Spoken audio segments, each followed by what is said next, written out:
Welcome back to another certified four-wheel drive Lifestyle Namibia video. It's 2026 and today I want to talk about the Tovota Land Cruiser, specifically what we've learned over the past year of off-roading. So over the last year we've had three different occasions where the big cruiser bus proved that running a factory spec setup can actually limit its off-road performance.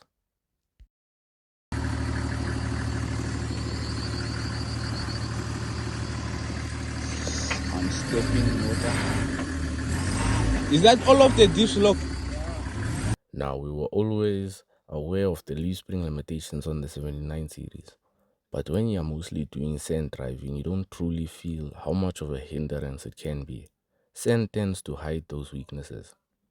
The moment you start changing terrain, moving into more rocky trails and muddy conditions, that's where reality hits.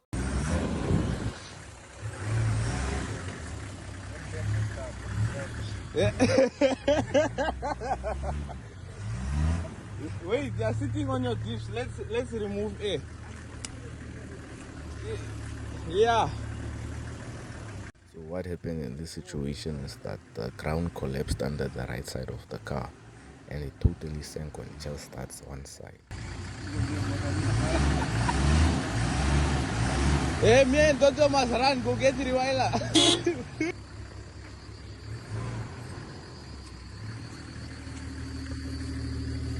I'm stepping in water. Imagine.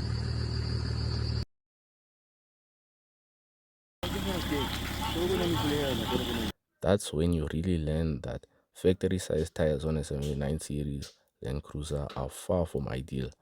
In mud and rocks especially, the leaf springs become a problem. They hang low, hook onto obstacles, and once you lose momentum, you're grounded and stuck.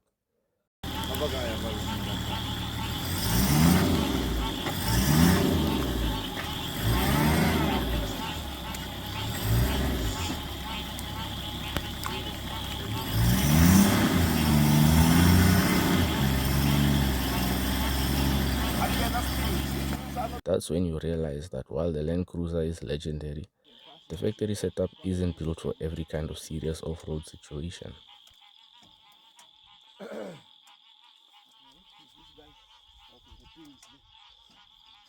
is why you have gadgets, guys. Look at my umbrella. When we were taking out our... This clip right here gives you a good visual depiction of the kind of soil that we were dealing with there in Zambezi.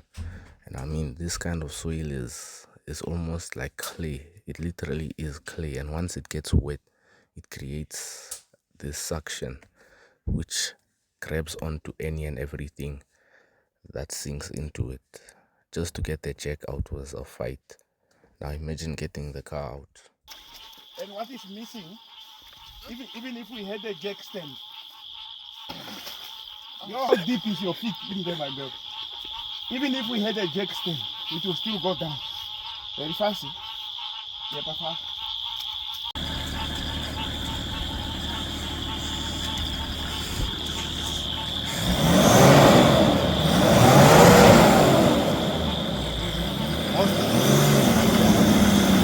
Come on, Tinda, come on!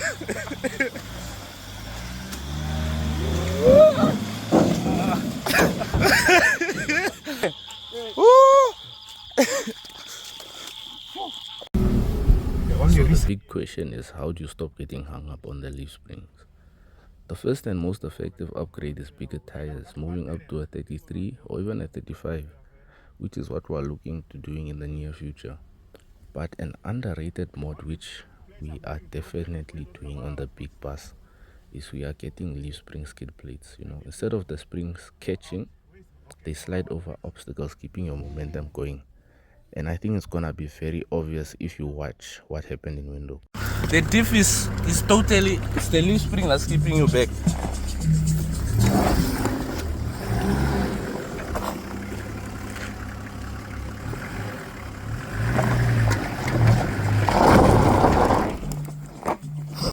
So to sum it up, that has been the experience with the cruiser bus, and that brings us to the end of this video.